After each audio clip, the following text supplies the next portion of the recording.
Poor mother takes her daughter to celebrate her birthday with only $10. But a young billionaire sees everything and does something unexpected. Maya counted the coins for the fourth time, spreading them across the kitchen table. $10.20. It was all that was left until the end of the week, but today couldn't be an ordinary day. Daisy was turning 5. "Di, Mommy, can we go now?" The little girl appeared at the bedroom doorway, her brown hair a bit messy and her eyes shining with anticipation. She was wearing her favorite dress, the blue one with small flowers that Maya had bought at the thrift store last month. "Of course, sweetie." Maya tucked the coins into her jeans pocket and tried to hide her worry. "Let's go celebrate your birthday." Daisy started jumping. "Will there be cake, Mommy?" "There will be something delicious, yes." Maya tied her daughter's hair with a colorful elastic band. "It's going to be special, you'll see." The Sweet Corner Bakery was 2 blocks from their home. Maya had passed by there yesterday during her break from her cleaning job and saw the cupcakes in the window. $2.50 each. It fit into the tight budget, and Daisy loved colorful frosting. The bell on the door chimed as they entered. The smell of fresh bread and cinnamon filled the air. Daisy ran to the glass display case, pressing her face against the cold surface. "Wow, Mommy, look at all the sweets." Maya walked over, her eyes already drawn to the cupcake section at the bottom of the display. There were some with blue frosting, others with colorful sprinkles, one with a little cherry on top. Perfect for a simple 5-year-old's party. "Hey, which one do you want, Princess?" "There's this blue one here, very pretty." Maya pointed to a small cupcake, trying to sound excited. But Daisy wasn't looking where her mother was pointing. Her eyes were fixed on something much bigger, much more elaborate. In the center of the display, under a clear glass dome, was a round cake covered in soft pink frosting. Small sugar roses decorated the edges in darker shades of pink, and on top, golden cursive letters said, "Happy Birthday." It was the kind of cake that appeared in movie parties, perfect and enchanting. Daisy's eyes widened. She pressed both hands against the glass. "I want the pink cake, Mommy." Her voice came out loud, full of excitement and pure desire. Maya's stomach dropped. She didn't even need to ask the price. That cake would cost at least $40, maybe $50, more than she earned in 2 full days of cleaning. "Daisy, sweetie." Maya crouched down beside her daughter, placing a hand on her small shoulder. "I'm sorry, honey." Daisy turned to her, her eyes still shining with hope. Maya took a deep breath. She hated having to say those words, especially today. "We don't have enough money to buy it." The expression on Daisy's face slowly changed. Excitement turned to confusion, then to a disappointment that broke Maya's heart. "But Mommy, it's my birthday." Daisy's voice trembled. "I know, my love, I know." Maya forced a smile, trying to sound positive. "But look at these cupcakes here. They're beautiful too. And we'll sing happy birthday at home really loud, just like you like." Daisy looked one more time at the pink cake, then at the small cupcakes, then back at her mother. Maya could see the process happening in the little girl's head, the slow understanding that we can't always have what we want, even when it's our special day. "Okay, Mommy." Daisy nodded, always so understanding, always so mature for a 5-year-old. "The cupcake will be good too." Maya felt her throat tighten. Her daughter shouldn't have to be so understanding. She shouldn't have to settle for less on her own birthday. "It will be delicious, you'll see. And afterward, we'll buy some balloons at the dollar store." They walked to the counter, where a young attendant in a striped uniform waited with a professional smile. The name tag on her chest read, Jenny. "Good afternoon. How can I help you? One cupcake, please." Maya pointed to one with white frosting and colorful sprinkles. "That one there." "Of course." Jenny picked up the cupcake with a small pair of tongs and placed it in a small white cardboard box. "Anything else?" Maya shook her head, taking the coins from her pocket.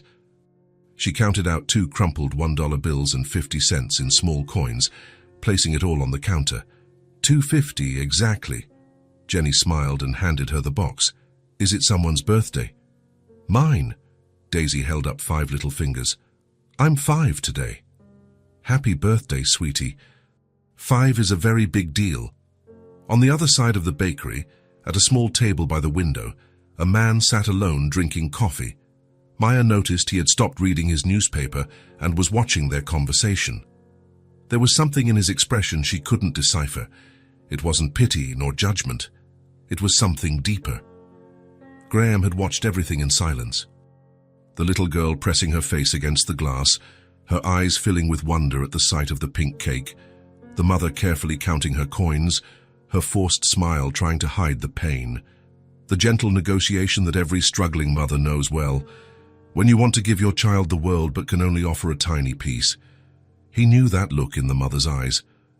The weight of wanting to give everything to someone you love more than life itself and not being able to. The silent frustration of having to disappoint the most important person in the world. But it was the little girl's reaction that touched him the most. The way she accepted the disappointment, how she tried to protect her mother's feelings by being understanding. No 5-year-old should have to do that. Graham didn't plan what he did next. It was pure instinct, something that came from a deep place he had kept locked away for a long time. He waited for Maya and Daisy to head to a table in the corner of the bakery before he stood up. He walked to the counter, where Jenny was wiping down the coffee machine. "Hi, can I get you anything else, sir?" "Yes." Graham pointed to the center of the display case. "I'd like to buy that pink cake." Jenny followed his gaze. "This one." "It's a large cake, serves about 12 people. It's for the little girl who was just here, the one with brown hair. It's her birthday today." Jenny frowned, confused. "Do you know them, sir?" "No." Graham took out his wallet without hesitation. "But every child deserves to have a real birthday cake." Jenny's expression softened. "Wow, what a beautiful gesture. Would you like me to deliver it as an anonymous gift?" "Exactly. You can say someone wanted to give her a special surprise." Graham paid the $45 without batting an eye. To him, it was just numbers in a bank account. For that family, it was probably more than they had for food for the entire week. He went back to his table, trying to look natural, as he watched Maya help Daisy open the cupcake box. The little girl clapped when she saw the colorful frosting, and Maya began to sing "Happy Birthday" softly. A few people in the bakery joined in, and Daisy smiled radiantly, bouncing in her chair.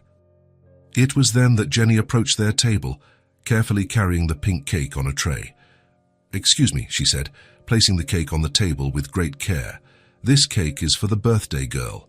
Daisy stopped chewing her cupcake, her eyes growing so wide that Maya was afraid they might pop out. "For me?" Daisy's voice came out in a disbelieving whisper. "Of course. Someone wanted to give you a very special surprise for your birthday." Maya looked around the bakery, completely lost. "But who? I don't understand." "It was an anonymous gift." Jenny smiled, clearly moved to be part of that moment. "Someone saw it was your birthday and wanted you to have a truly special day." Daisy started jumping in her chair, clapping her hands. "Mommy, it's the pink cake, it's the pink cake, just like the one I wanted." Maya felt her eyes fill with tears. How long had it been since she had received kindness from a stranger? How long had it been since someone did something special for them without expecting anything in return? She looked around the bakery, searching for a familiar face, some clue as to who could have done this. Her eyes scanned the tables, the other customers, until they landed on the man by the window.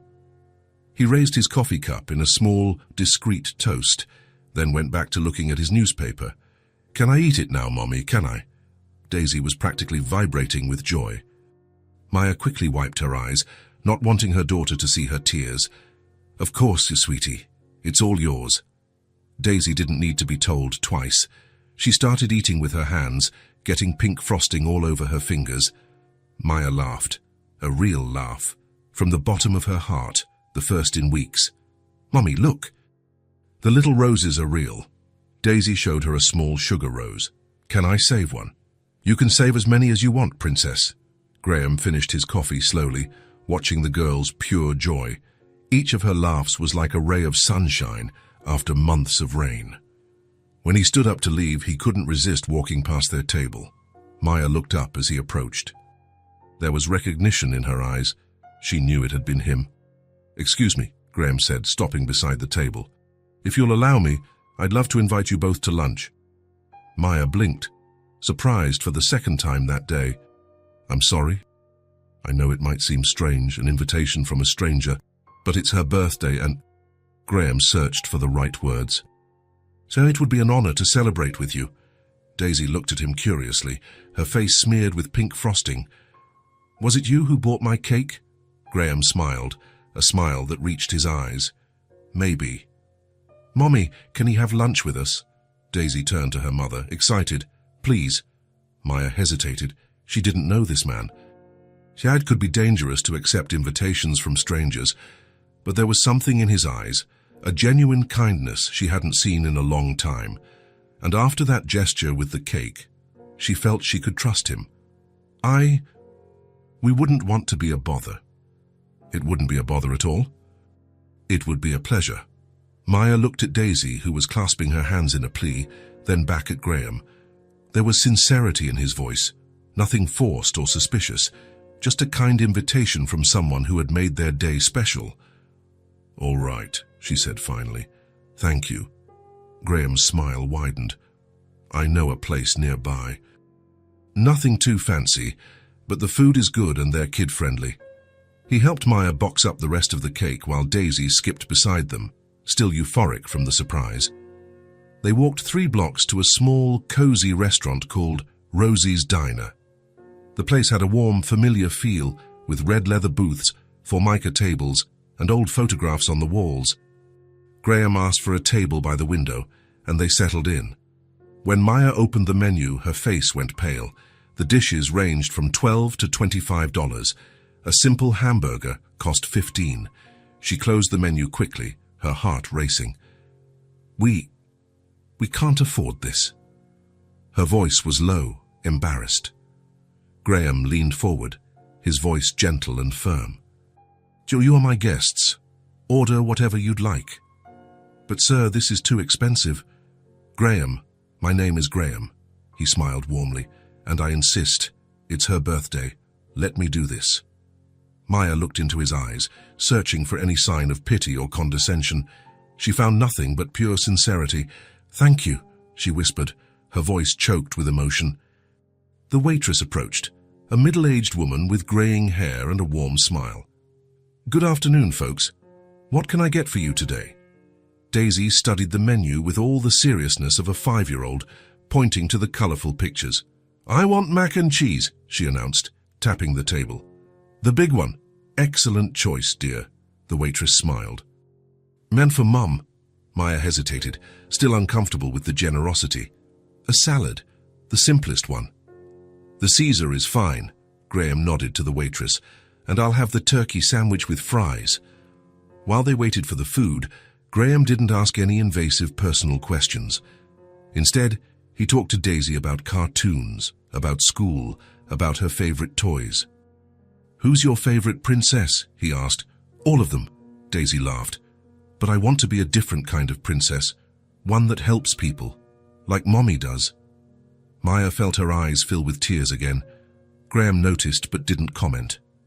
The food arrived on large and steaming plates.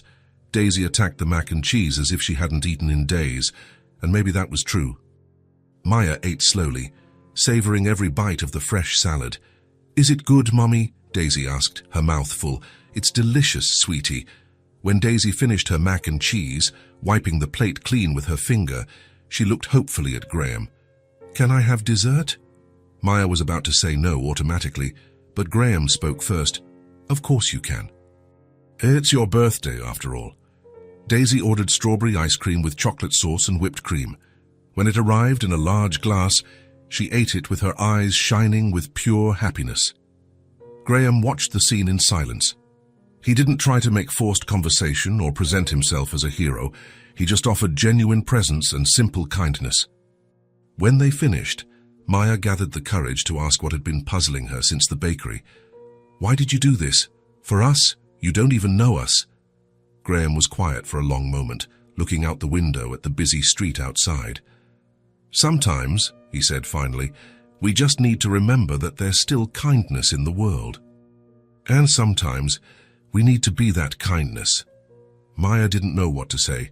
His words touched something deep inside her that she had almost forgotten, the idea that good people still existed. "Thank you," she said, and this time her voice didn't tremble. "I don't know if this was a little or a lot for you, but for her it was everything." Graham nodded slowly. "It was everything for me, too."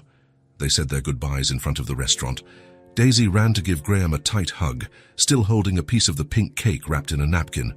"Thank you for my cake and for lunch," she said, looking up at him with pure admiration. "You're welcome as princess. Happy birthday." Maya extended her hand to Graham, who shook it gently.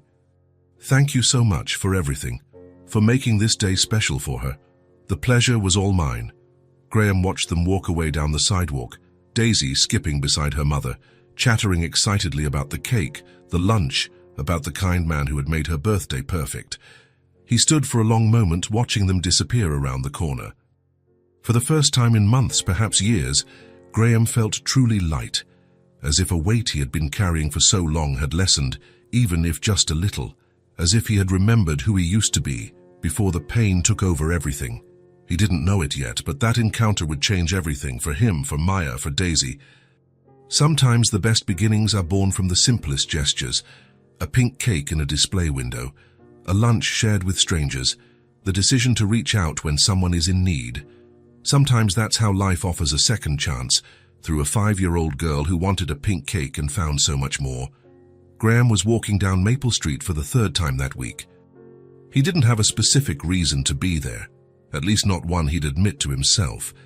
He just felt a strange urge to walk these streets, as if he were looking for something he couldn't name. He had spent the last 3 days thinking about them, about the 5-year-old girl who wanted a pink cake, about the mother who counted her coins so carefully, the way Daisy had eaten her mac and cheese, as if it were the best thing in the world, Maya's smile when she saw her daughter happy. It didn't make sense. He didn't know them. He didn't even know their last names. But there was something about that encounter that had stirred him in a way he couldn't explain. It was a Thursday afternoon, the sun casting long shadows on the sidewalk. Graham turned the corner of Oak Avenue, already thinking about heading home, when he saw them. Maya and Daisy were walking down the sidewalk hand in hand.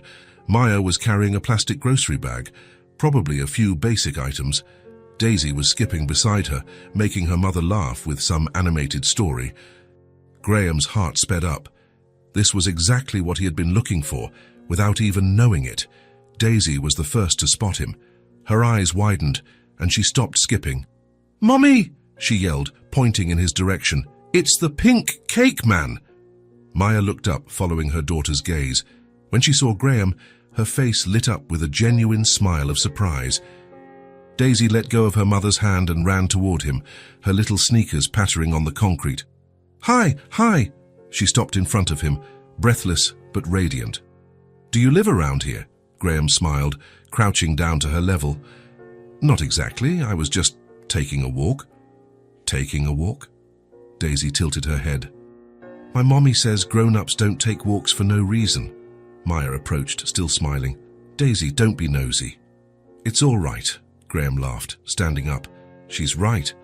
I was walking for no specific reason." Maya studied him for a moment. There was something in his eyes that suggested she understood more than she was letting on. As if she knew he had been looking for them, even if he wouldn't admit it himself. "What a nice coincidence," she said.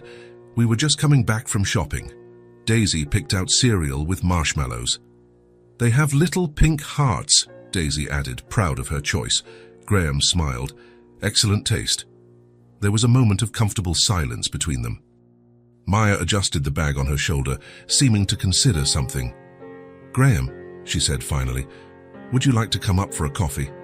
It's just black coffee, but it comes with conversation." The simplicity of the invitation touched him. No formalities, no pretenses, just a sincere offer of hospitality. "I'd love that," he replied. They walked together to a small 3-story building. The paint on the walls was peeling in some places, and clothes were hanging on the balconies, but the place had a familiar, welcoming feel. Maya led them up to the 2nd floor, stopping in front of a blue door with the number 2B. "Welcome to our castle," she said with a slightly shy smile. The apartment was small but impeccably clean. A simple living room connected to a tiny kitchen. Graham noticed the furniture was sparse but well cared for. A second-hand couch covered with a colourful throw, a coffee table with a few stacked magazines, a small TV on a makeshift shelf of cinder blocks and planks. On the walls, Daisy's drawings were hung with tape. Houses with smoking chimneys, giant flowers, families of stick figures under smiling suns. "Daisy, can you go play in your room while Mommy makes coffee?" Maya said, taking off her shoes. "Can I show Graham my drawings first?" Maya looked at him, seeking approval. "Of course you can," Graham said. "I'd love to see them." Daisy led him to the living room wall, proudly pointing to each work of art. "This one is me and Mommy at the beach. We've never been, but I imagine it's like this." Graham studied the drawing, two stick figures under a yellow sun with blue waves in the background. "It's beautiful. You two look happy there." "We are happy," Daisy said with conviction, "even without going to the beach." Something about that simple statement made Graham's chest tighten. Maya had disappeared into the kitchen, and Graham could hear the sound of water boiling and the clinking of cups. "Graham," Daisy whispered, moving closer to him. "Do you like my mommy?" The question caught him off guard. "What do you mean? You're nice to her, and not everyone is nice to her." Before Graham could answer, Maya returned carrying a tray with 2 steaming cups and a glass of juice for Daisy. "Daisy, go play for a little bit. The grown-ups are going to talk." "Okay." Daisy took her juice and headed for her room, but stopped at the door. "Graham, are you staying for dinner?" Maya blushed. "Daisy, it's okay," Graham said quickly. "Thanks for the invitation, but I don't want to intrude." "Can he stay, Mommy, please?" Maya hesitated, then smiled. "If he wants to, of course. I'd love to," Graham replied, and realized he was being completely sincere. Daisy cheered and disappeared into her room. Maya gestured toward the small balcony that overlooked the back of the building. "Want to sit outside? The coffee's better with a little fresh air." The balcony was tiny, with just 2 plastic chairs and a few plants in makeshift pots. From there, they could see the backyard, where other children played among clotheslines. Maya served the coffee and sat down, sighing lightly. "Thank you," Graham said, holding the warm cup between his hands, "for inviting me." "Thank you." "For everything. Daisy still talks about the pink cake every day." They sipped their coffee in silence for a few moments. It was a comfortable silence, with no pressure to fill every second with words. "Can I ask you something?" Maya said finally. "Of course. Why were you walking around here? You said you don't live nearby." Graham hesitated. How could he explain something he didn't fully understand himself? "Honestly, I don't know. I just felt like I needed to see how you were doing." Maya nodded slowly, as if that answer made sense to her. "And how are we?" Graham looked at her, brown hair tied back in a simple ponytail, tired but kind eyes, clean but clearly well-worn clothes. "You're doing well." "Tired, maybe. But, well, tired is a gentle way of putting it." Maya laughed without much humor. "But you're right. We're doing well." She paused for a moment, looking at the children playing below. "You know, I'm not used to having visitors. In fact, you're the first person to come in here in months." "Why is that?" Maya took a deep breath, as if making an important decision. "Because I don't have much to offer, and because—" She paused. "Because when you don't have much, you learn to be wary when someone is too kind." Graham waited, sensing there was more. "But you're different," she continued. "I don't know why, but you are." "Maya," Graham said softly, "you don't have to tell me anything you don't want to." "I know. But maybe I want to." She took another sip of coffee, gathering her courage. "Daisy will be 6 in a few months, and 6 years ago I was pregnant and alone." Graham kept his expression neutral, not wanting her to stop. "Her father. Well, when he found out about the pregnancy, he said he wasn't ready to be a dad. And he vanished. Literally. Moved to another city, blocked my number, disappeared." Her voice held no bitterness, just a resigned sadness. "My family. They didn't approve. They said if I insisted on having the baby, I'd be on my own. And I am." "On my own," Since then, I've made a living by cleaning. I clean offices at night, houses during the day. Anything that allows me to bring Daisy along or work while she's sleeping." Graham felt a tightness in his chest, imagining Maya working all night, then taking care of Daisy during the day. "It's hard," she continued. "Very hard. I've gone to work sick. I've gone to bed not knowing if there'd be food the next day. I've had to choose between medicine for her and food for both of us." Her voice trembled slightly, but she composed herself. "But for her, I keep going, because she deserves a mother who fights, who doesn't give up." The silence that followed was profound. Graham looked at Maya, really looked at her. He saw the quiet strength in her shoulders, the determination in her eyes, the unconditional love that kept her standing every day. "You're incredible," he said finally. Maya shook her head. "I'm not. I'm just a mother doing what she has to do. That's what makes you incredible." Daisy appeared at the balcony door, holding a piece of paper. "Mommy, look, I drew Graham with us." Maya reached out, and Daisy handed her the drawing. It was typical for a child, 3 stick figures under a smiling sun, but this time there were 3 figures, not 2. "It's beautiful, sweetie," Maya said, her voice a little choked up. Graham looked at the drawing, at the beaming Daisy, at Maya trying not to cry. Something moved inside him, something that had been dormant for a long time. "Can I have a copy?" he asked. "You can have this one," Daisy said. "I'll make another one for Mommy." "Are you sure?" "I'm sure." "So you don't forget us?" Graham held the drawing carefully, as if it were made of glass. "I won't forget you," he said, looking into Maya's eyes. "Not ever." And in that moment, on the small balcony of a simple apartment, with a 5-year-old girl handing out drawings and a mother sharing her story, a door opened. Not just the apartment door, but a door to something new, something none of the 3 had expected to find. There, trust was born, not just between Maya and Graham, but something deeper. The belief that maybe, just maybe, none of them had to be alone. Graham stayed for dinner, which was simple, pasta with tomato sauce and a salad. But the small table felt perfect, with the 3 of them sitting around it. Daisy telling stories from school, Maya laughing for real, Graham feeling part of something he didn't know he was looking for. When he left, it was already dark.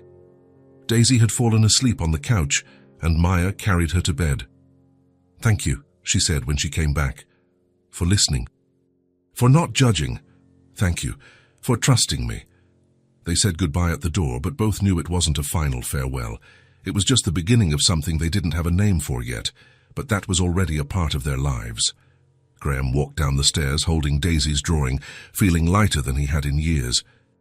And Maya closed the door, leaning against it for a moment, a small smile on her lips. The door to a new relationship had opened, and this time, neither of them was in a hurry to close it. 3 days had passed since the coffee on the balcony, but Graham couldn't stop thinking about his conversation with Maya. The words she had shared with such courage kept echoing in his mind during work, at meals, before sleep.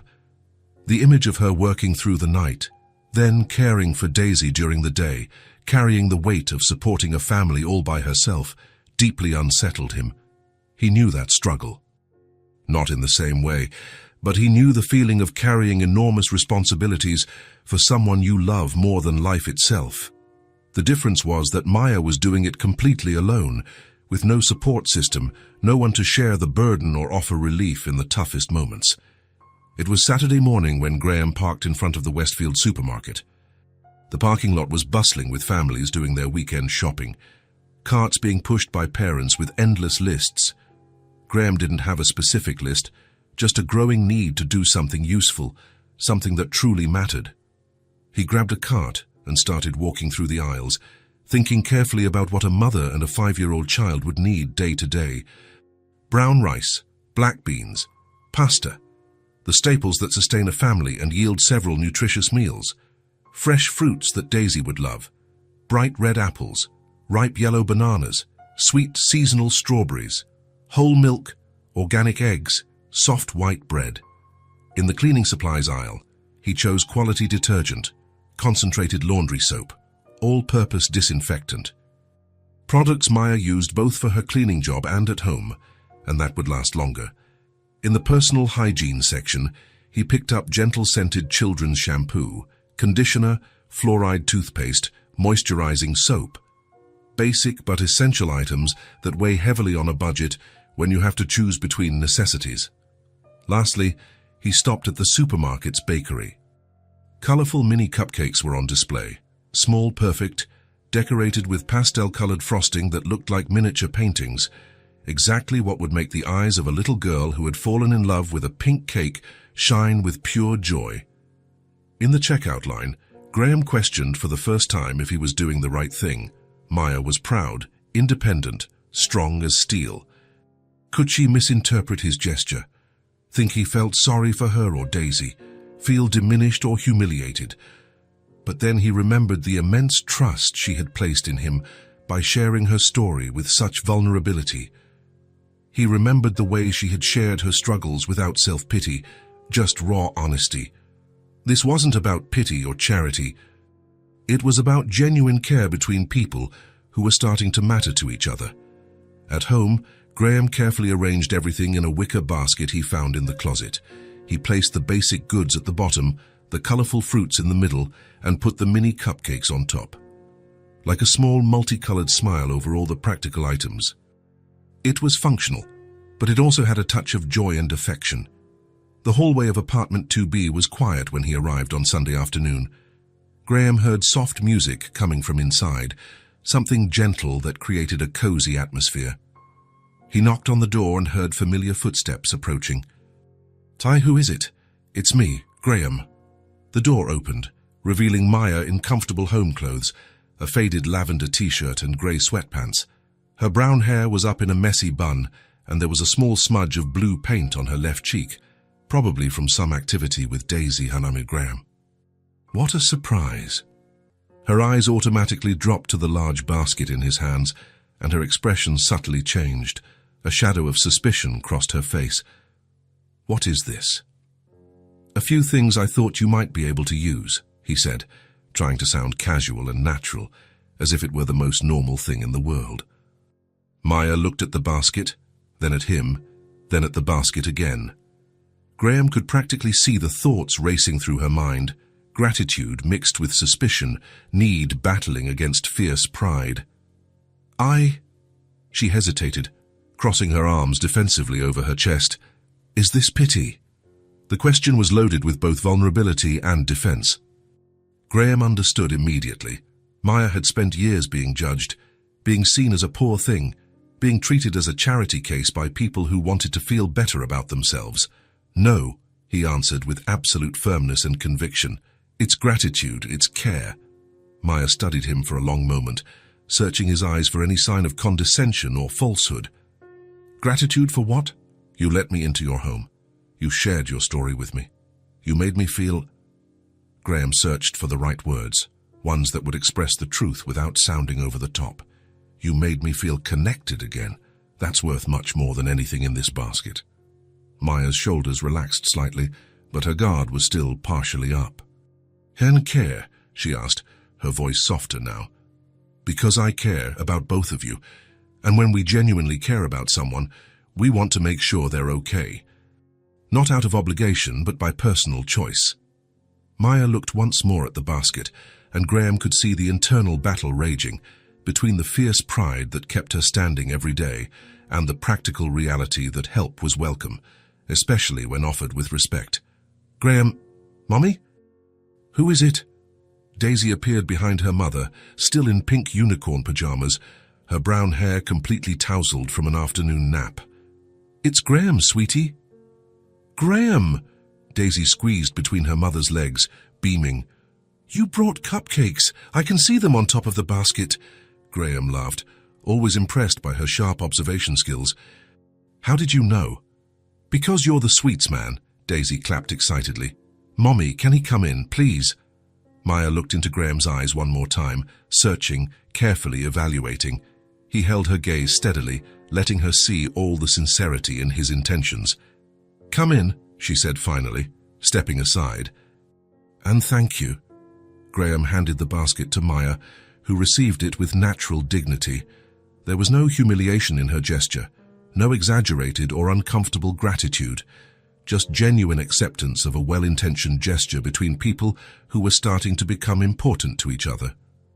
"This isn't help," Graham said softly, echoing Maya's unspoken thoughts. "It's presence." Maya nodded slowly, perfectly understanding the crucial distinction. Help implied desperate need, inability. Presence implied caring, being part of something bigger. In the small but organized kitchen, they unpacked the basket together. Daisy celebrated each item as if it were Christmas morning, hopping from one foot to the other. Red apples. "I love red apples, they're the sweetest." "And bananas, Mommy, look how big and yellow these bananas are." "Strawberries, can I eat one now, just one?" "And the cupcakes, they're tiny and perfect. Can I have one after lunch?" Maya laughed, a genuine and contagious laugh that filled the small apartment with human warmth. "After lunch, princess?" "Now let's put everything away properly." Graham stayed to help organize the groceries in the cabinets. He noticed Maya had an efficient system, everything in its place, maximizing the limited space. Graham stayed for lunch, simple ham and cheese sandwiches, but made with care and affection. And for an afternoon snack, apple slices with peanut butter. And to help Daisy with a 100-piece puzzle that had been giving her trouble for days. "Graham, you're so good at puzzles," Daisy exclaimed when he found several pieces that fit perfectly. "Can you help me always?" "Whenever you want," he replied, genuinely touched by her simple trust. When Maya casually mentioned that the kitchen faucet had been dripping for 3 weeks and wasting water, Graham asked if he could take a look. 20 minutes later, armed with a basic wrench, the problem was completely fixed. "How did you learn to do that?" Maya asked, genuinely impressed. "My father was an engineer. I grew up tinkering with broken things, trying to understand how they worked." "It must have been special to have a father who taught you those things," Maya said, a subtle note of nostalgia in her voice. Graham nodded but didn't elaborate. He wasn't ready to talk about his own complicated story yet. A week later, Graham returned. This time with a bag full of children's books he had found at a used bookstore downtown. He had spent time selecting stories Daisy might like, adventures of brave princesses, tales of true friendship, fables with gentle lessons. "Stories!" Daisy shouted when she saw the bag, running to hug Graham's legs. "So you brought stories for me." "Do you read to her every night?" Graham asked Maya, as Daisy explored the books with reverence. "Every single night, without exception. It's our special time, just the two of us." "Can I read one now?" Graham offered hesitantly. Daisy was already settling onto the small couch, making room for him beside her. Maya sat on her daughter's other side, and the three of them squeezed comfortably onto the furniture that barely fit two. Graham read The Brave Princess, with different voices for each character, making Daisy laugh until she cried with his exaggerated impressions. Maya watched, a genuine smile on her face, seeing her daughter so completely happy and engaged. The visits became frequent and natural. Graham invariably showed up on weekends, sometimes during the week too. Always with some plausible reason, he brought an educational toy he had seen and remembered Daisy, offered to help with some small repair, or showed up at dinner time, just passing by. Maya began to look forward to his visits, though she would never admit it out loud. She found herself tidying the apartment more carefully on weekends, preparing extra coffee, leaving the door ajar to hear his familiar footsteps on the stairs. The house that was once quiet, punctuated only by the voices of Maya and Daisy, now echoed with more frequent laughter and lively conversations. Graham had a special gift for making Daisy laugh. He imitated cartoon character voices, made up crazy stories about unicorns, played make-believe with a seriousness that made everything even more fun. "Graham," Daisy said one rainy afternoon, as they were building an elaborate castle of blocks, "can you stay here with us forever?"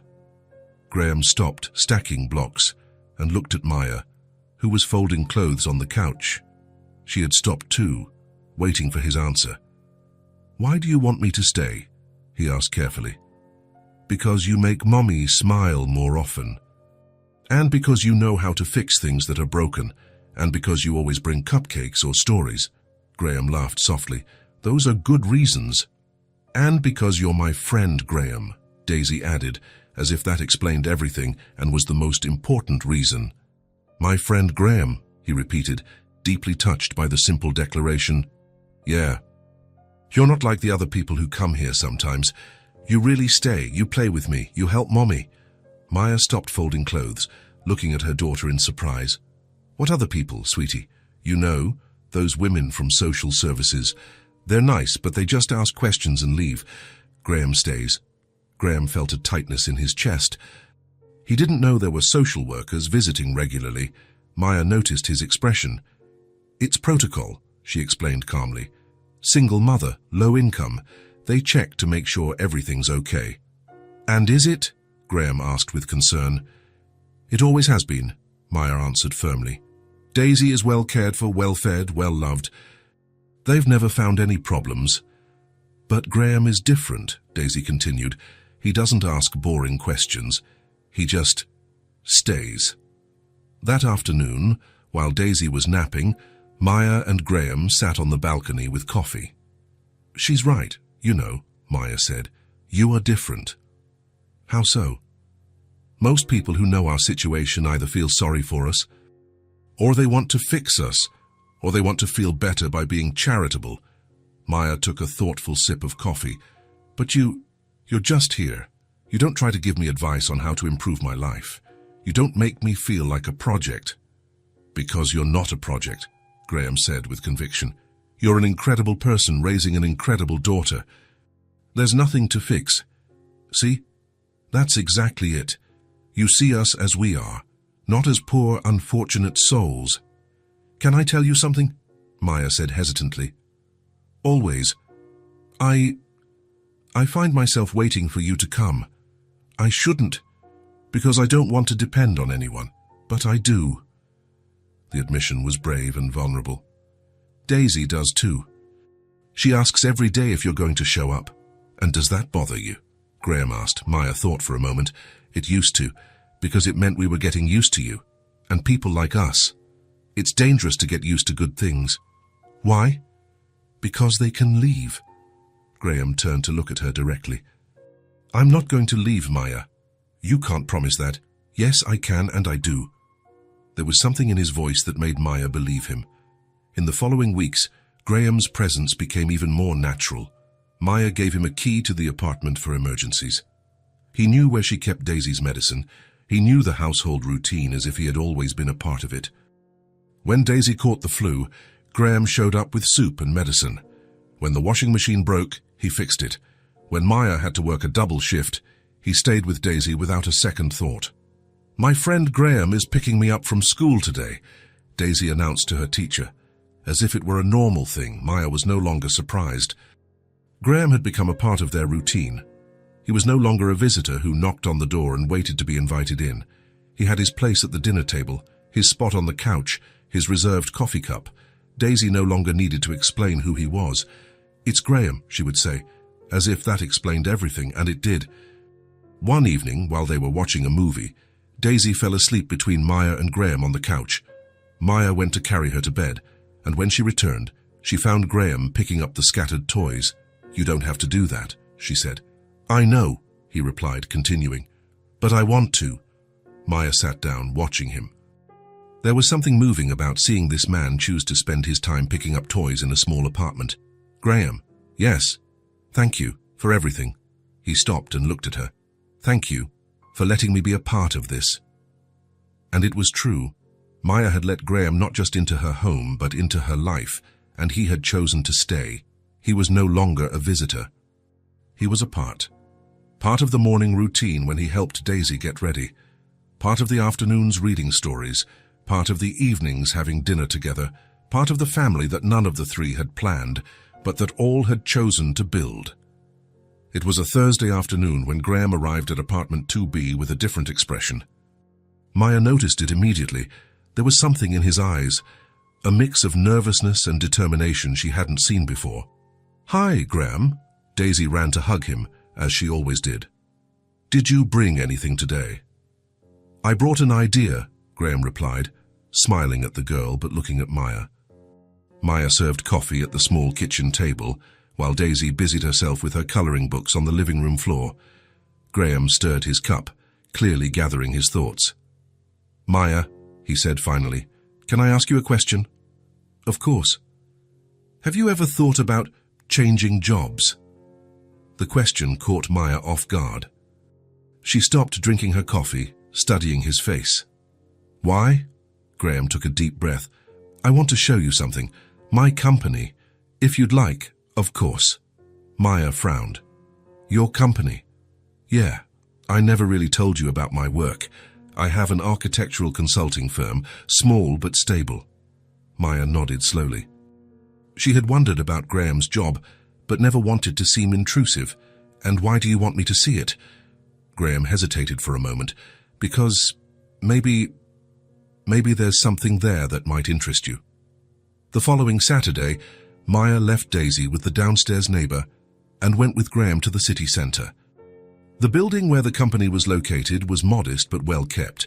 3 floors of glass and brick, with a discreet sign at the entrance, "Morgan & Associates, Architectural Consulting." "Are you Morgan?" Maya asked. "My last name," Graham confirmed, opening the door for her. The office was welcoming. Plants in the windows, organized desks, a few people working quietly even on a Saturday. Graham greeted a few employees. They all seemed to genuinely like him. "This is the archive," Graham said, stopping in front of a large room filled with organized file cabinets. "All the projects from the last 15 years are in here. Blueprints, contracts, documents." Maya looked around. It was a job that required organization, attention to detail, but nothing impossible. "It's a lot of work for one person," Graham continued. "My assistant handles it along with other things, but it's becoming too much." Maya began to understand where he was going with this. Graham." "Wait, let me finish." He turned to her. "I need someone to specifically manage the archives, organize, catalog, digitize old documents. It's a full-time job, Monday to Friday, 9 to 5, salary of $1,400 a month plus benefits." Maya felt her stomach clench. $1,400 was more than she made in 2 months of cleaning. "And why are you offering me this?" "Because you're competent, because you're organized, because you deserve stability." Maya shook her head. "I don't want to depend on anyone." The response was automatic, a defense she had built up over the years. Graham looked her directly in the eye. "You've been depending on yourself for a long time. This is just a door. You decide if you want to walk through it." Maya walked to the window, looking at the busy street below, people coming and going, each with their own purpose. What if it doesn't work out? What if I'm not good enough? What if it does work out? What if you're better than you imagine? Maya turned to him. "This is charity, Graham." "It's not. It's a job offer for someone who is qualified." Graham stepped closer. "Maya, you've cleaned offices for years. You know how to keep things organized, how to handle important documents. You have all the necessary skills, but you're only offering because what? Because I care about you and Daisy? Yes, I care. But that doesn't make the offer any less real or less deserved." Maya was silent for a long moment. "I don't have a college degree." "You don't need one. You have something better, practical experience and responsibility." "What if people think it's favoritism?" "People will think whatever they want. What matters is that you know you deserve this opportunity." Maya returned to the window. Below, she saw a woman with a small child walking down the sidewalk. The woman looked tired, but determined. "Can I think about it?" "Of course. Take as much time as you need." On the way back home, they were mostly silent. Maya looked out the car window, lost in thought. "Graham," she said as they neared the apartment. "Yes? Why do you do this for us?" Graham parked in front of the building and turned off the engine. He was quiet for a moment. "Because you reminded me that there's still kindness in the world, and because you've become important to me. Very important." That night, after Daisy went to sleep, Maya sat on the balcony with a cup of tea thinking, $1,400 a month would mean a better apartment. It would mean not having to choose between food and medicine. It would mean being able to buy new clothes for Daisy. But it would also mean accepting help from Graham in a different way. It would mean trusting that he wouldn't change his mind. The next morning, Maya made her decision. "Mommy," Daisy said, munching on cereal, "you're looking thoughtful." "I'm thinking about something important, sweetie." "What is it?" Maya sat down next to her daughter. "Maybe Mommy is going to work at a new place." Daisy's eyes widened. "Where?" "At Graham's office, taking care of important papers." "Is that a good thing?" Maya smiled. "I think so, Princess. I think it could be a very good thing." When Graham arrived that afternoon, Maya was waiting for him. "I accept," she said before he even came inside. Graham stopped at the door. "Are you sure?" "I am." Maya took a deep breath. "For Daisy." "For me. Because you're right, this is a door, and I want to walk through it." The smile that spread across Graham's face was radiant. "When can I start?" Maya asked. "Monday, if you'd like." "I would." Daisy came running from the kitchen. "Mommy's going to work with Graham." "Not exactly with him, sweetie." "In the same place as him. Does that mean we'll see Graham every day?" Maya and Graham looked at each other, smiling. "Not every day," Maya said, "but we'll see each other more." That night, after Graham left, Maya lay awake for a long time, staring at the ceiling. For the first time in years, she felt something she had almost forgotten. Hope. It wasn't just about the money, though that was important. It was about dignity. It was about having a job that didn't leave her exhausted, that didn't force her to work through the night. It was about the possibility of a different future. On Monday morning, Maya dressed with care. She chose her best blouse, the skirt she saved for special occasions. "Mommy, you look pretty," Daisy said, clapping her hands. "Thank you, sweetie." "Mommy's nervous." "Why?" "Because it's an important day, a day for a new beginning." Graham came to pick her up, as they had arranged. In the car, Maya looked out at the city windows with different eyes. "Nervous?" Graham asked. "Very. It's normal." "You'll do great." When they arrived at the office, Graham's assistant was waiting to welcome her, a middle-aged woman with a warm smile. "You must be Maya. Welcome to the team." Maya smiled, still nervous but grateful. "I'll show you everything," the woman said. Don't worry, you'll get the hang of it in no time." As she explained the filing system, Maya felt like she was learning a new language. But it was a language that made sense, that fit with her organized nature. At the end of the first day, when Graham offered to drive her home, Maya was tired but satisfied. "How was it?" he asked. "Different." "Ah, good, different." Maya looked at her own hands. For the first time in years, they weren't chapped from cleaning products. "It's the first step of a possible new beginning," she said, almost whispering. Graham smiled. "That's exactly what it is." When they got home, Daisy was waiting at the window. "Mommy, how was your first day?" Maya scooped her up, spinning her around in the small living room. "It was the beginning of something new, Princess. The beginning of something very good." That night, as Daisy slept, Maya sat on the balcony looking at the stars. For the first time in a long time, the future didn't seem like a constant struggle. It seemed like a possibility. 3 weeks had passed since Maya started working at Graham's company. The routine had settled in naturally. He picked her up every morning. They worked in the same building but maintained a respectful professional distance, and in the evening he drove her home, where they would have dinner together like a family. It was a Thursday evening. Daisy had fallen asleep earlier than usual, tired from a full day at school. Maya and Graham were sitting on the small balcony, each with a cup of coffee, watching the city lights turn on one by one. The silence between them was comfortable, as had become the norm. It wasn't the awkward silence of people with nothing to say, but the natural quiet of two people who feel at ease in each other's company. Maya glanced at Graham from time to time, noticing how he seemed more relaxed in recent weeks. The tension lines around his eyes had softened, and he smiled more often. But there was still something about him, a deep sadness she could perceive in the quietest moments when he thought no one was watching. "Graham," she said finally, breaking the soft silence of the night. "Yes?" Maya hesitated for a moment, turning the cup in her hands. "Si, can I ask you something?" "You can always ask." She took a deep breath, gathering the courage to ask the question that had intrigued her since that first day at the bakery. "Why did you do all of that for us?"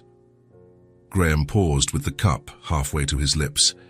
He froze for a long moment, as if the question had triggered something deep inside him. "What do you mean?" "From the beginning. The pink cake, the lunch, the visits, the basket, the job." Maya paused. "You didn't know us. You didn't owe us anything. Why did you do it all?" Graham set his cup on the small table next to his chair. His hands trembled slightly, and Maya noticed. "It's a long story," he said, avoiding her gaze. "We have time." Graham was silent for so long that Maya began to think he wouldn't answer. He stared at his own hands, as if gathering strength for something very difficult. Finally, he took a deep breath and looked into her eyes.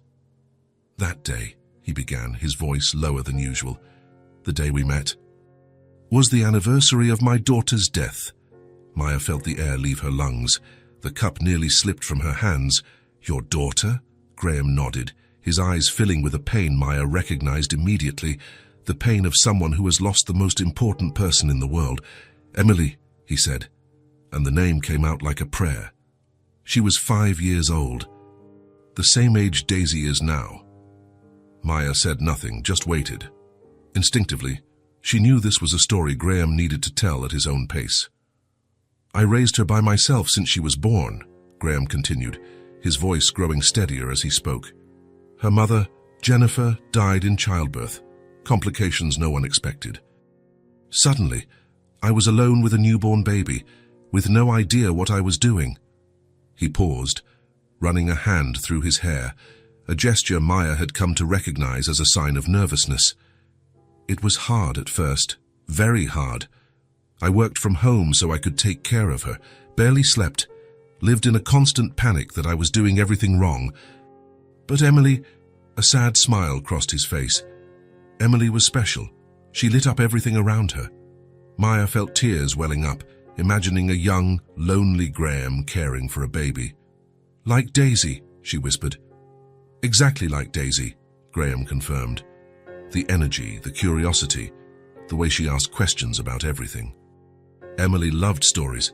She loved to draw. She loved cupcakes. His voice broke on the last word, and Maya understood why Graham always brought sweets for Daisy.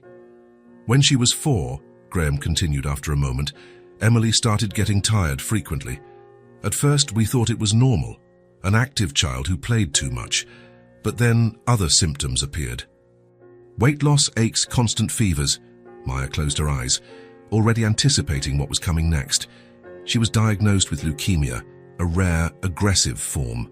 Graham's voice was controlled now, as if he had told this story to himself so many times he had found a way to recount it without completely falling apart. "They said the chances were slim, but there were treatments, that there was hope. Graham, she fought for a whole year, a year of hospitals, chemotherapy, surgeries. She was so brave, Maya, so strong. Even when she was too weak to get out of bed, she would smile at me and say she was going to get better." Tears were now streaming freely down Maya's face. She could picture it perfectly, a brave little girl fighting something much bigger than herself, and a desperate father trying to be strong. For months, it seemed like she was improving. The doctors talked about remission, about a cure. I started to believe we had beaten it. Graham paused, taking a deep breath. But then the disease came back, more aggressive than before. Maya wanted to say something, anything, but she knew there were no words for this kind of pain. "In the last few months, I practically lived at the hospital. The company almost went bankrupt because I couldn't focus on anything else. Nothing mattered except being with her, making sure she knew she was loved." Graham's voice started to tremble again. "In the final week, the doctors said there was nothing more they could do, that it was a matter of days. I stayed with her day and night, holding her hand, reading her favorite stories, singing the songs she liked." Maya could no longer hold back her sobs. The pain in Graham's voice was palpable, as if the wound were still open and bleeding. "She died on a Tuesday morning. She just slipped away, sleeping while holding my hand." Graham paused, wiping his own eyes. That was 3 years ago. But that day in the bakery, it was the anniversary of her death. Maya understood everything at once. Why he was alone that day. Why the scene with her and Daisy had touched him so deeply. Why he had approached them. I had left the house because I couldn't stand being there, Graham continued. Every year, on that day, I drive aimlessly, as if trying to escape the memories.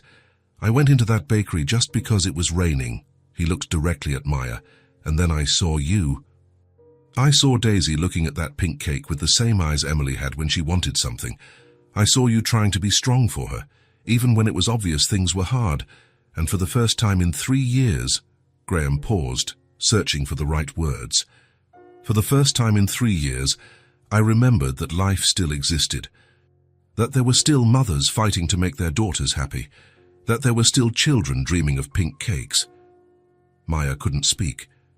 The tears streamed down her face as she processed everything Graham had just shared. That day, I just wanted to be alone with my pain, Graham said.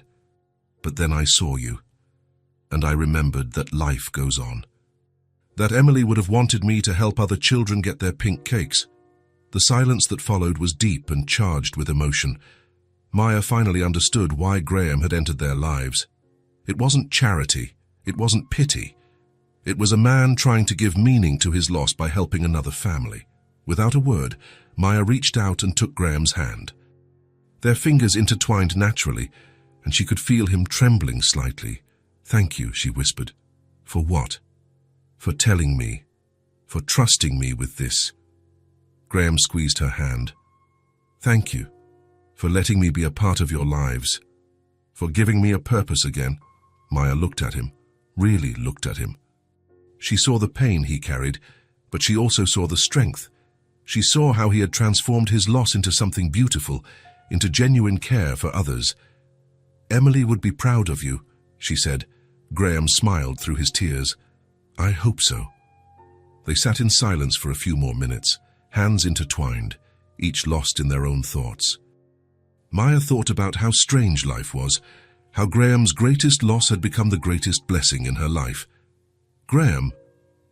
"Yes. You're not alone. Not anymore."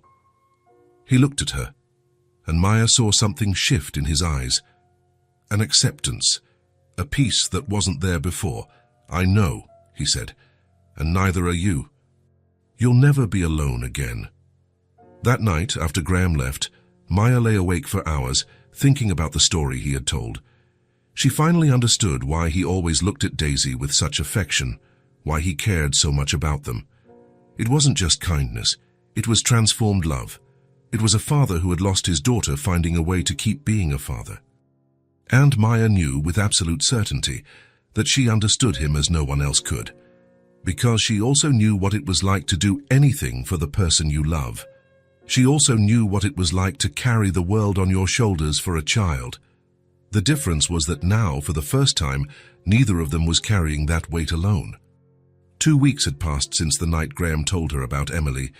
Something had changed between them, not drastically, but in a subtle and profound way. It was as if a door that had been ajar had swung wide open, allowing them to know each other more truly. Maya noticed small differences in Graham.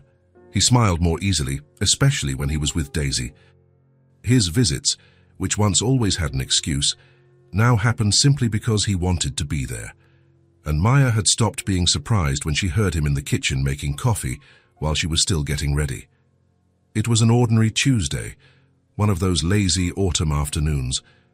Maya was folding laundry on the couch while watching Graham and Daisy at the kitchen table, hunched over the girls' homework. "No, Daisy," Graham said patiently. "Let's try again. How many apples are left if John ate 2 out of 5? 3, Daisy answered excitedly, making little marks on her paper. "That's right. You're so smart." Maya smiled, watching the scene. Graham had infinite patience with Daisy, explaining the problems as many times as necessary. It was impossible not to notice how his eyes lit up when the girl understood something new. "Graham," Daisy said suddenly, dropping her pencil, "are you staying for dinner tonight? If your mom lets me, of course I am. She always lets you." Daisy laughed. You practically live here. Graham paused, his pencil suspended in mid-air. Maya also stopped folding laundry. There was a simple truth in Daisy's innocent observation. It's true, Graham said finally, smiling. I practically do live here. And I like it, Daisy declared. It's more fun when you're here, and Mommy is happier too.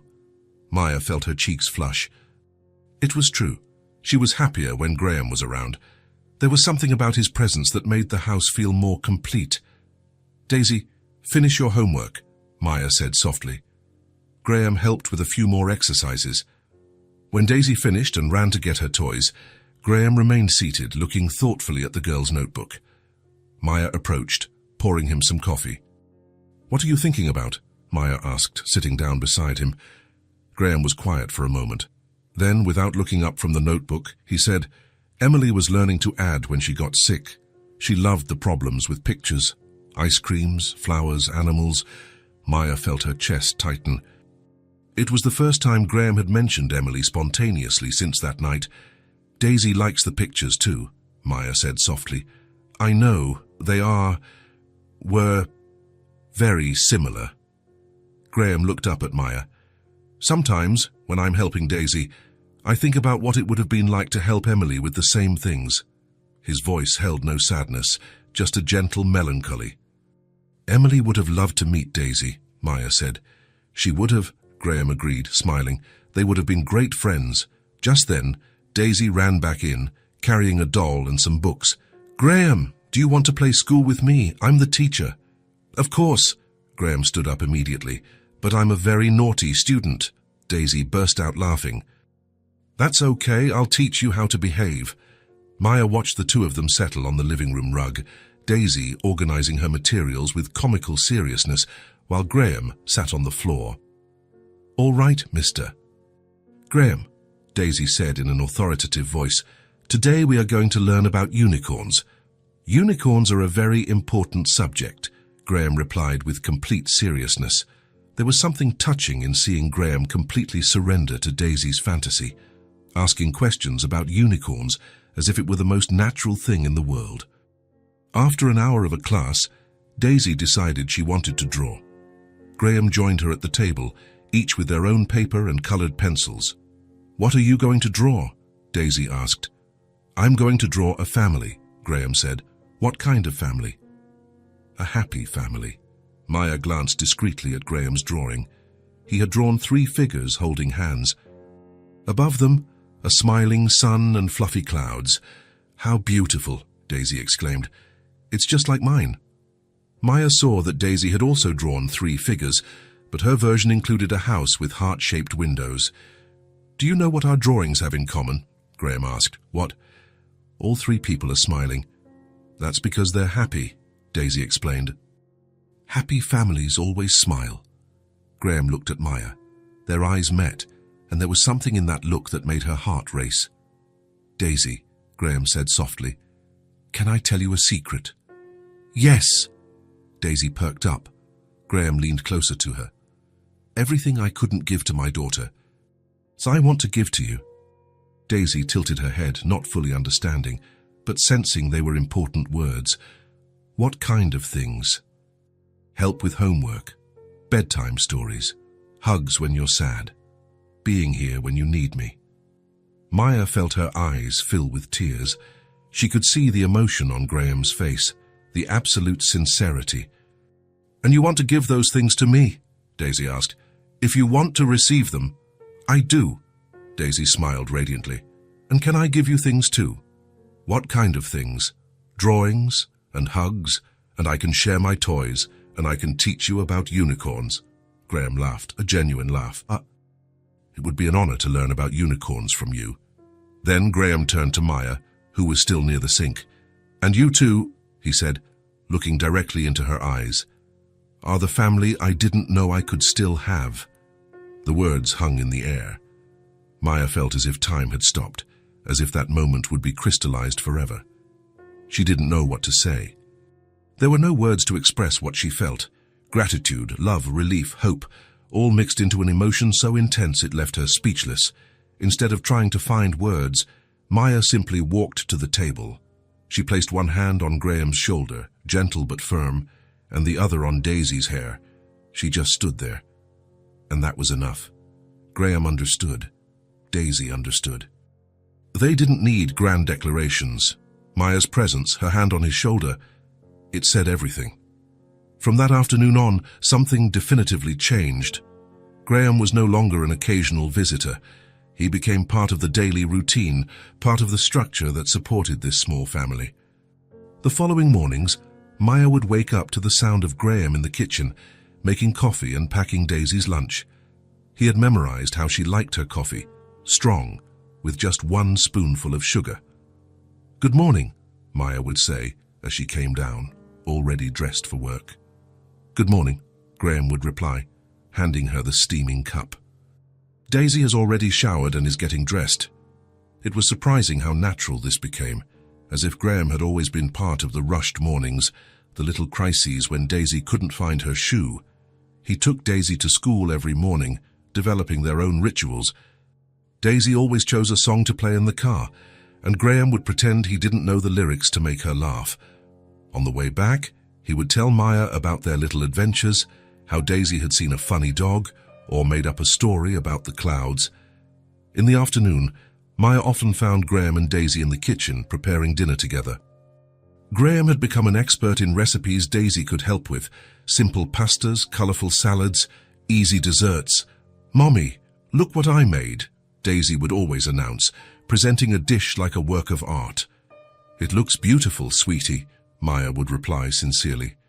It didn't matter if the salad was messy or if there was flour everywhere. What mattered was Daisy's smile and Graham's infinite patience. On weekends, Graham would show up with flowers, never expensive arrangements, but small, simple bouquets, white daisies, yellow tulips, sometimes branches from a flowering tree. "To brighten up the house," he would say. But Maya knew it was another way for Graham to say he cared, that he thought of them even when he wasn't there. He also started helping with the bills, not taking over Maya's responsibilities, but offering support. When the electricity bill came in high, he simply paid it without a fuss. When Daisy needed new shoes, he showed up with a discreet bag. Maya resisted at first, but Graham had learned how to offer help while preserving her dignity. "It's not charity," he would always say. "It's family, taking care of family." And it was true.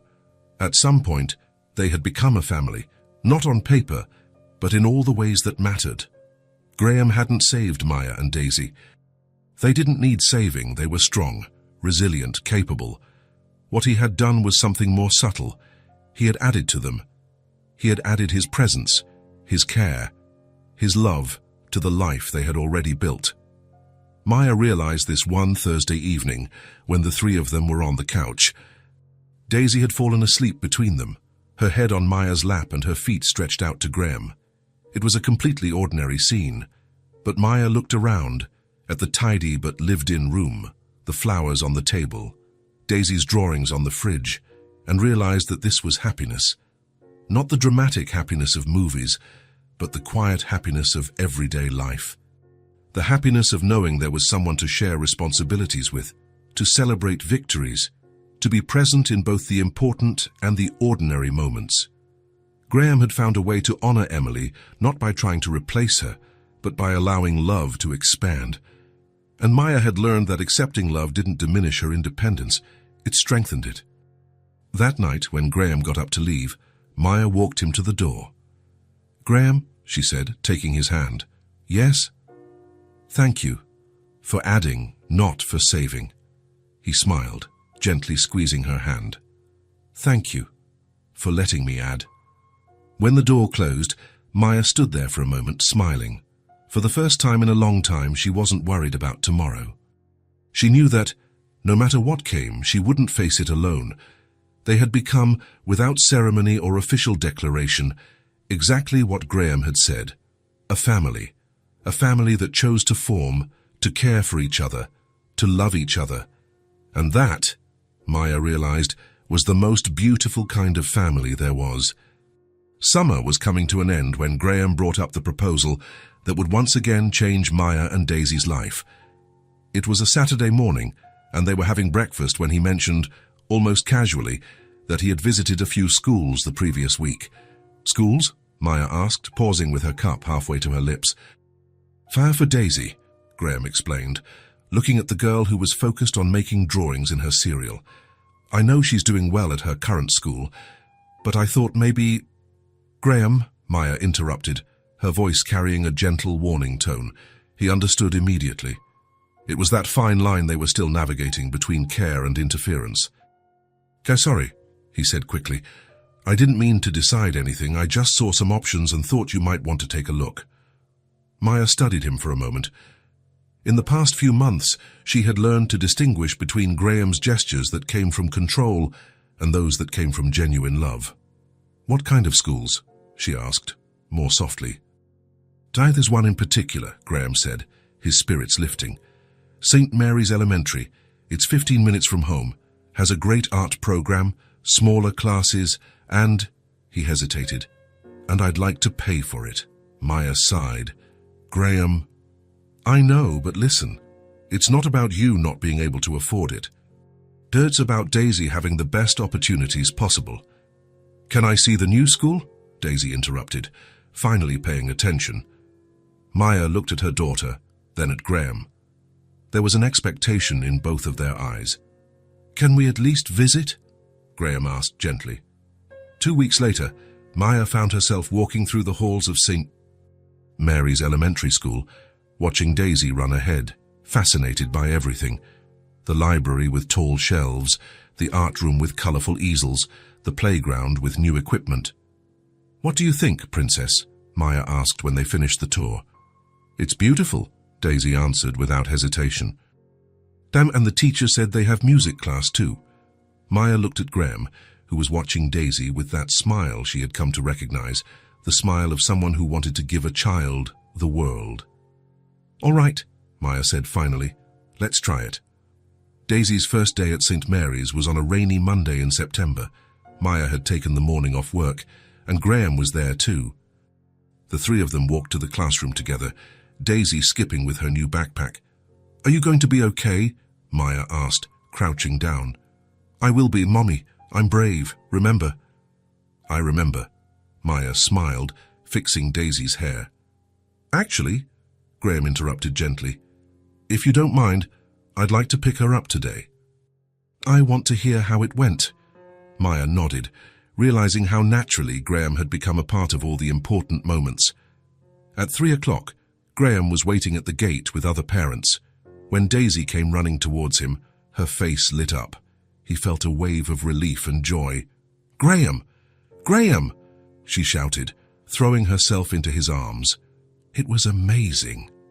My teacher is so nice, and I made a friend named Sophie. Graham picked her up, laughing at her excitement. Tell me all about it on the way home.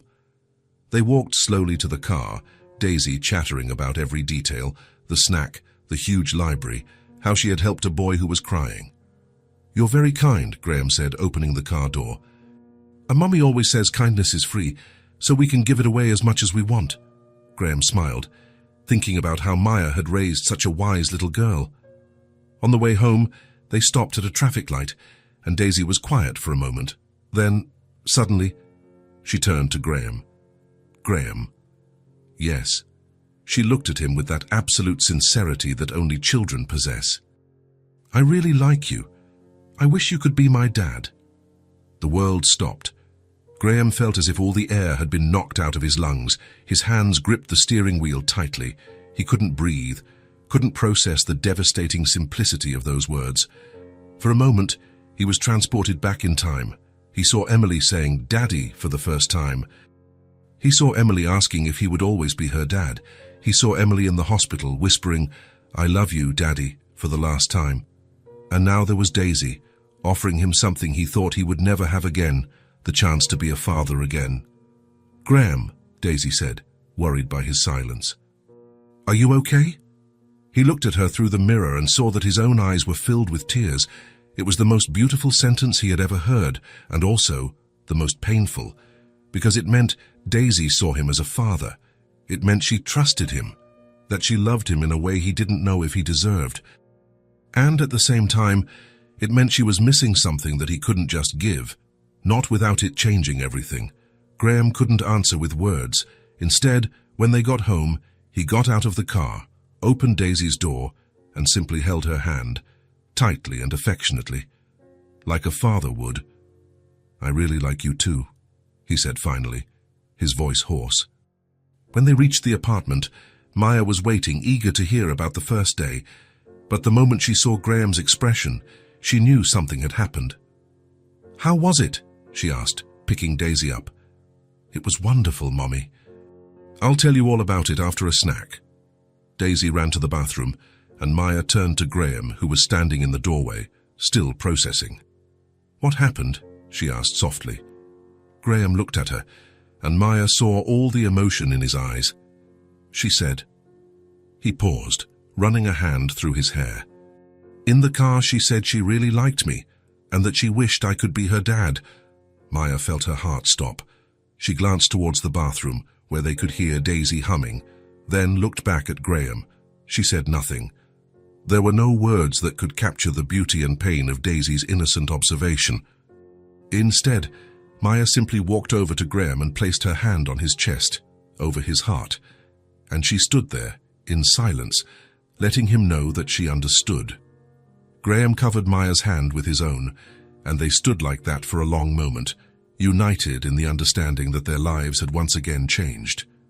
The weeks that followed passed in a quiet routine. Graham continued to be a part of their daily lives, but there was a new layer of meaning to every interaction. One Thursday afternoon, 3 weeks after the first day of school, the three of them were in the kitchen after dinner. It was a completely ordinary scene, Graham drying the dishes while Maya folded the dish towels, Daisy sitting at the table coloring and softly singing a song from school. There was nothing special about that moment. There were no dramatic declarations or grand promises.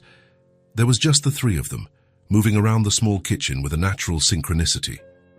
There was just Daisy's soft singing, the sound of dishes being put away, the smell of detergent and a shared dinner, and there was the silent certainty that they wanted to try.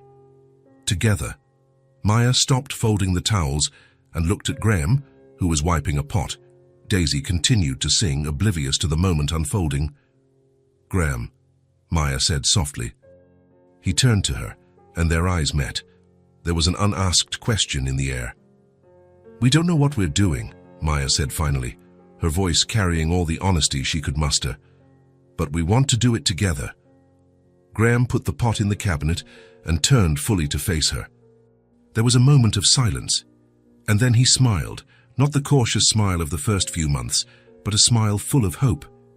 "Then let's do it," he replied. Daisy looked up, sensing that something important had happened. "Do what?" she asked. Maya and Graham looked at each other, and then Maya moved to the table, sitting next to her daughter. "We're going to be a family, sweetie," she said simply. "But aren't we already a family?" Daisy asked, confused. "We are," Graham said, joining them. "But now we're going to be a family on purpose." Daisy thought about it, then nodded as if it made perfect sense. "Okay," she said, going back to her drawing. "Can I draw us being a family on purpose?" Maya and Graham laughed, and Maya felt a peace she hadn't experienced in years. "Yes, you can, princess." That night, after Daisy went to sleep, Maya and Graham sat on the balcony, each with a cup of tea. "Are you sure?" Graham asked. "I'm sure," Maya replied without hesitation. "Are you?" "I'm scared," Graham admitted. But I'm sure. What are you afraid of?" "Of not being good enough, of not being able to replace what you've lost." Maya turned to look at him. "Graham, we haven't lost anything. We never had a father for Daisy. You're not replacing anyone. You're being the first." Graham felt something expand inside his chest. He had spent so much time thinking about replacement, about second chances. But Maya was right. He wasn't replacing anyone in Daisy's life. He was being the first father she had ever known. "And Emily?" he asked softly. "Emily will always be your daughter," Maya said with conviction. "Nothing will change that, but a heart has room for more than one person. Love doesn't diminish when it expands." Graham nodded, feeling a peace he hadn't experienced since Emily's death. "So let's try," he said, Let's try, Maya agreed. And so, without ceremony or fanfare, without legal documents or official declarations, they became a family. A family built not on blood ties, but on time, pain, listening, and staying. A family that had chosen to form day after day, decision after decision, moment after moment. A family that had learned that the truest love is built on small, everyday actions, on kind words, on the willingness to stay when it would be easier to leave. A family that knew they wouldn't always know what they were doing, but was certain they wanted to do it together. And maybe, in the end, that was all any family really needed. The will to try together one day at a time. If this story touched your heart, subscribe to